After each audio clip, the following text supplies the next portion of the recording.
In the workplace, people who cannot work together are considered especially difficult. In Kolb's LSI, the dedicated people who play these awesome characters are members of an elite squad known as a Special Learners Unit. These are their stories.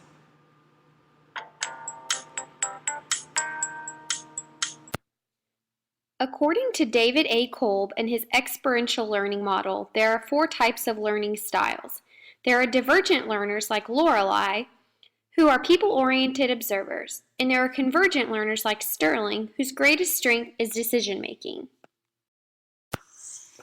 There are accommodative learners, such as Meredith and David, who excel at carrying out plans and tasks. And there are assimilative learners like Minnie, who are good at organizing different ideas into cohesive thought. Lorelei was tasked to raise $2,000 to give to a charity by her organization.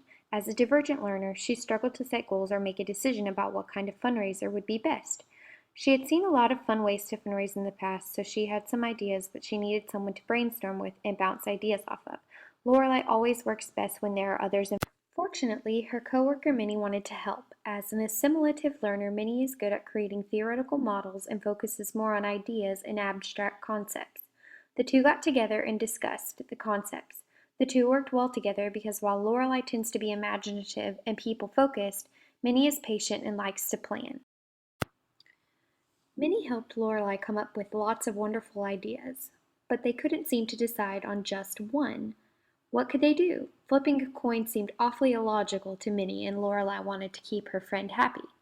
After weighing their options, they decided to reach out to Sterling, their convergent friend. Sterling, the convergent friend, is adept at problem solving, especially when there should be one right answer. He focuses on productivity and task accomplishment. He would be just the guy to help distill the list of ideas into a cohesive plan. Once Sterling joined them and they went over all the options, they determined the best course of action. But how are they to implement it? Sterling suggested asking Meredith and David, both accommodative learners, to help. They are both action takers and good at carrying out plans and getting things done. Now, not all of the members of the team had the same schedule, nor did they have the same responsibilities outside of the group. Minnie and Lorelei were mothers, Sterling and David were both active with sports, and Meredith was taking a full course load of college classes. Because of this and their different learning styles, they had some conflicts. For instance, each of them valued communication differently, each preferring to communicate at different times, frequencies, and using different methods. Some could only talk at night, some in the morning, and other schedules created sporadic communication.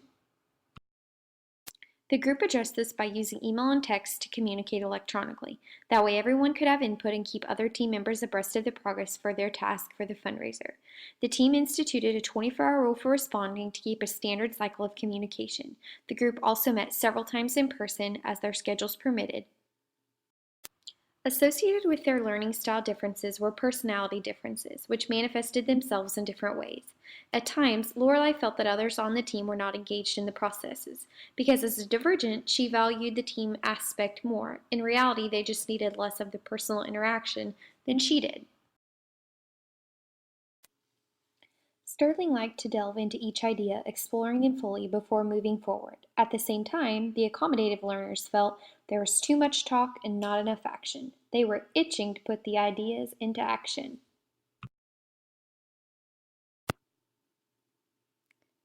Meanwhile, Minnie enjoyed the ability to work independently and at her own pace. But by being open and honest to each of the needs as individuals, they were able to maintain the cohesiveness of the group and make the best use of each of their singular talents. Once the team had a good balance of all of the learning styles and had a good communication, they were able to plan, coordinate, and implement a successful fundraiser. With everyone's help, they were able to raise more money than the original goal.